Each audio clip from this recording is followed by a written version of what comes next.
এবার শেখ হাসিনার বাংলাদেশে ফেরার পালা, তার জন্যই তৈরি করা হচ্ছে ব্লুপ্রিন্ট নকশা। যে নকশায় বলা হচ্ছে শেখ হাসিনা ঢাকায় গিয়ে কোথায় থাকবেন, কি খাবেন, কাদের সাথে কথা বলবেন এবং সর্বোপরি কিভাবে তিনি রাজনৈতিক কর্মকাণ্ড পরিচালনা করবেন। আরও একটা যে গুরুত্বপূর্ণ বিষয় এই নকশার মধ্যে রয়েছে সেটা হচ্ছে তার নিরাপত্তার বিষয়টা। তার নিরাপত্তার সাথে কারা থাকবে সেটাও এই নকশার মধ্যে রয়েছে। তার নিরাপত্তার সাথে কি বাংলাদেশ সেনাবাহিনীর কোনো অংশ থাকবে নাকি বিদেশি কোনো শক্তিদের অংশ থাকবে, যাদের মধ্যে থেকে শেখ হাসিনা বাংলাদেশে বসেই রাজনৈতিক কর্মকাণ্ড পরিচালনা করবেন। এমন অনেক কথা সোশ্যাল মিডিয়াতে আমরা রীতিমতো শুনতে পারছি। এটা নিশ্চিত শেখ হাসিনা একসময় বাংলাদেশে যাবেন এবং বাংলাদেশের রাজনীতির বর্তমানে এই যে ভাঙা হাল এটা একসময় শুধরে দেবেন। তবে এই সময়টা কি বর্তমানে এসেছে? বর্তমানে বাংলাদেশের রাজনৈতিক যে প্রেক্ষাপট, এই প্রেক্ষাপট কি শেখ হাসিনার ফেরার জন্য অনুকূল? এটা কিন্তু আপনাদের বুঝতে হবে। এক্ষেত্রে যতই বর্তমানে আমরা দেখি না কেন যে শেখ হাসিনার বিরোধী যে মূল দলগুলো অর্থাৎ জামাত বা বিএনপি, তাদের মধ্যে বর্তমানে একটা অস্থিরতা লক্ষ্য করা গেলেও, অন্তর্দ্বন্দ্ব দুই দলের মধ্যে লক্ষ্য করা গেলেও, শেখ হাসিনা যখন বাংলাদেশে পদার্পণ করবেন তখন এই দুটি দল তাদের অন্তর্দ্বন্দ্ব ভুলে পুনরায় হাসিনাকে ঠেকাতে একজোট হয়ে যাবে। সুতরাং এটা নিশ্চিতভাবে বলা যায় বর্তমানেও কিন্তু ইভেন এটা শেখ হাসিনা নিজেও জানেন যে বর্তমানে বাংলাদেশে ফেরার মতো প্রেক্ষাপট এখনও তৈরি হয়নি। সুতরাং যে বিষয়টা বলা সেটা হচ্ছে বিভিন্ন সূত্র মারফত আপনারা যে জানছেন যে শেখ হাসিনা এই মার্চেই বাংলাদেশে ফিরবেন। এক্ষেত্রে আমি এমনটাও শুনতে পেরেছি 26শে মার্চ বাংলাদেশে ফিরবেন। সেই বিষয়টা নিয়ে একটু সংশয় থাকে। তবে এই বিষয়টা রীতিমতো নাটকীয় একটা বিষয় এবং বাংলাদেশের প্রেক্ষাপটে এইসব নাটকীয় বিষয় হওয়া একেবারে অস্বাভাবিকও কিছু নয়। কারণ ইতিমধ্যে আমরা দেখেছি 5ই আগস্ট বিষয়টা হঠাৎ নাটকীয়ভাবেই শেখ হাসিনা দেশ ছাড়লেন। এক্ষেত্রে নাটকীয়ভাবেই হঠাৎ করে তিনি দেশের মধ্যেও প্রবেশ করতে পারেন। তিনি বার্তা ইতিমধ্যেই দিয়েছিলেন যে তিনি চট করে দেশে চলে যাবেন।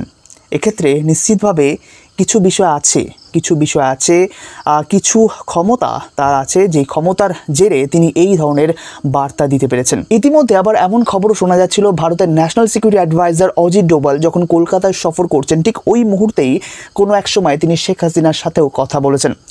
বিবিসিকে দেওয়া এক সাক্ষাৎকারে একজন ভারতীয় বিশ্লেষক যিনি বলছেন বর্তমানে শেখ হাসিনা নরেন্দ্র মোদীর সাথেও কথা বলতে পারছেন, অজিত ডোভালের সাথেও কথা বলতে পারছেন। এক্ষেত্রে পূর্বে এমনটা হতো না। পূর্বে কোনো এক ব্যক্তির মাধ্যমে তাকে নরেন্দ্র মোদীর সাথে কথা বলতে হতো বা অজিত ডোভালের সাথে কথা বলতে হতো। এক্ষেত্রে এখন বর্তমানে সরাসরি তিনি কথা বলতে পারছেন। মানে যে বিষয়টা বলার সমস্ত কিছুই যেন কাছাকাছি চলে আসছে, পাশাপাশি অবস্থান করছে। এক্ষেত্রে শেখ হাসিনার ফেরার বিষয়টাও খুব দ্রুত, এটাও অনেক ক্ষেত্রে বলা যেতে পারে। ইতিমধ্যে বাংলাদেশের নির্বাচন এবং সেই নির্বাচনে আওয়ামী লীগের অংশগ্রহণ নিয়েও বিভিন্ন কথা উঠছিল। সেক্ষেত্রে বাংলাদেশে শেখ হাসিনার যাওয়াটা বা শেখ হাসিনার হয়ে কারোর প্রতিনিধি করাটাও কিন্তু নিশ্চিতভাবে খুবই প্রয়োজনীয় এই মুহূর্তে। তা না হলে বাংলাদেশে আগামী নির্বাচনে হয়তো আওয়ামী লীগ অংশগ্রহণ করলেও তারা ভালো ফল লাভ করতে পারবে না।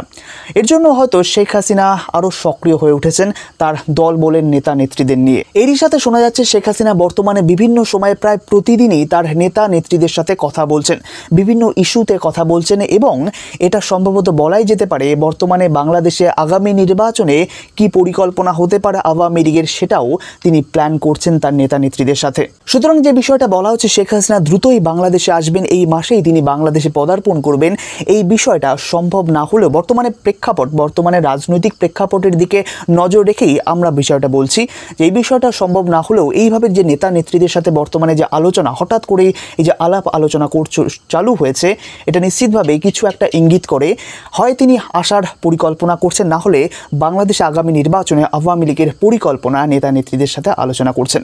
তো এই বিষয়ে আপনার মতামত অবশ্যই কমেন্ট করে জানাবেন এবং যারা নতুন তারা অবশ্যই চ্যানেলটিকে সাবস্ক্রাইব করে নিন। ধন্যবাদ নিউজ কথার এই গুরুত্বপূর্ণ প্রতিবেদনটি দেখার জন্য।